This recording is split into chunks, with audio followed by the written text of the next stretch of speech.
everyone, welcome back to the channel. Thank you for watching. If you're enjoying my content, please consider liking and subscribing, and let's get into it. Today I wanted to talk about something different because I know I talk about psychology a lot on this channel, which I really enjoy, but I've never talked about the psychology of us, as in the audience. So I thought today, let's talk about why we watch dark shonen. You might be saying, Amber, what is dark shonen?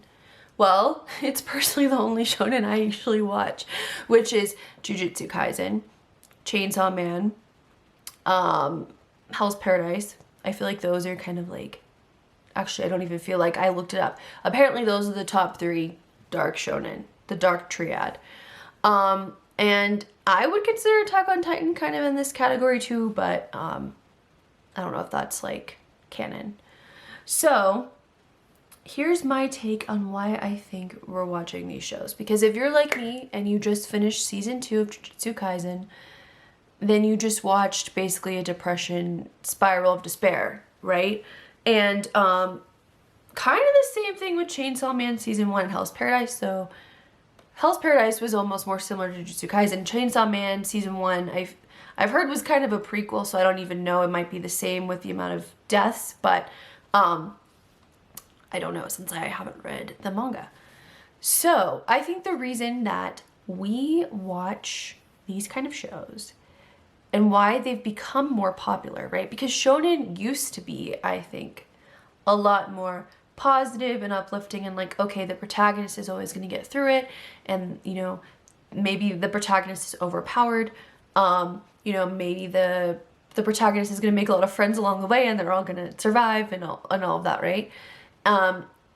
I feel like it's because of our economies and sort of our society and how everything's set up. Everywhere I read, you know, I'm reading about, you know, not just the US, but everywhere, you know, people are not able to afford housing. They're staying at home longer. By the way, this was also me. I also stayed at home longer, so no shade. You know, staying at home longer, can't afford housing, and of course with inflation now it's even worse than when I was first thinking about this. So we've got all of that fun stuff going on. Now I'm married. From what I hear, the dating apps are not super fun. And I am so old that at this point I never really, like, they were just coming out when I was already dating my husband, so I don't know, but from what I hear it's pretty like, you feel almost commodified. That's what it seems like. So you've got that going on, and I just think everyone is at this state, or a lot of young people are at the state of despair. Now you might be saying, okay, well that's affecting maybe the people in their 20s, 30s, but what about the teens? Well, I would say they're seeing what's happening in the 20s and 30s and they're saying, well, this isn't great, right? And also they're hearing about climate change. They're hearing about not fun things happening in schools, if you know what I mean, especially in the US. They're just hearing about their future not being great. So I think one theory I have of the reason we're all watching these dark shows is we go, it could be worse. Everyone I know and love, or a lot of people, right, could die in this horrific situation. And or I also think when the villains are really overpowered, maybe that's how we're all feeling in the way that society is set up right now, right? Like, it feels so difficult to get ahead, difficult to get housing, difficult to get a good job, difficult to sort of do those things. And it almost feels that there's that metaphor of like these overpowered villains who are just like knocking you down, knocking you down, knocking you down. Now, I don't know how any of these 3 anime ends. Okay, I haven't read the manga to even know any farther for any of these 3 either.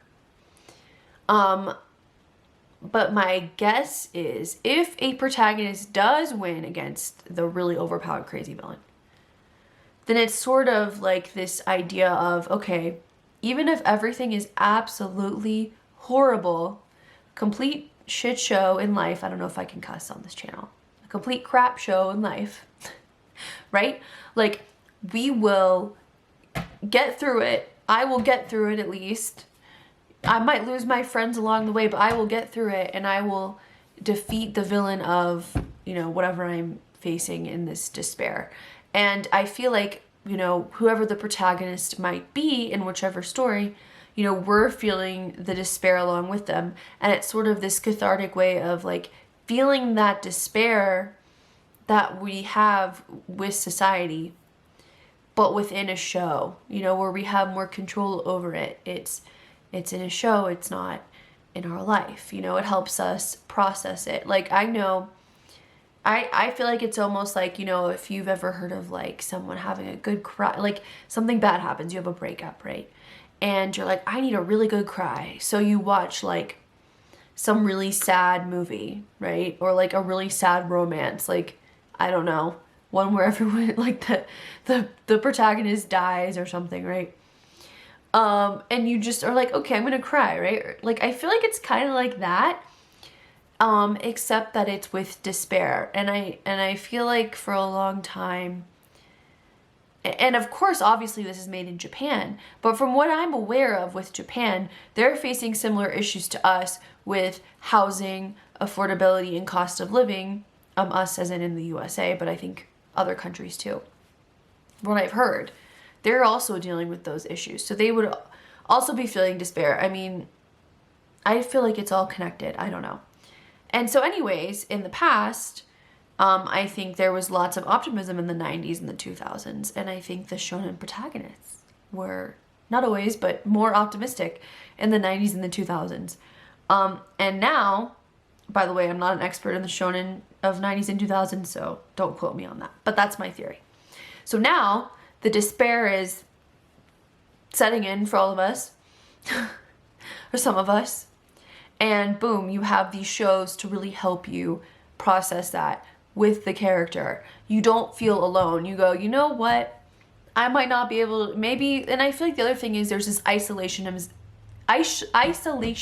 hello, that's a hard word to say, in society where, you know, like for example, right now, I'm talking to you about this, but it's through a camera, you know? So I don't get to see your reaction until later. So I'm sort of isolated when I'm thinking about it and talking about it. And then later I get that interaction, which is cool. But there is this sense of like, okay, right now I'm talking to you, but it's like later in time. Do you know what I mean? It's kind of weird. And I feel like that's happening more and more, like as people, younger people, I think are even more confident, you know, posting on TikTok, whatever, just to talk.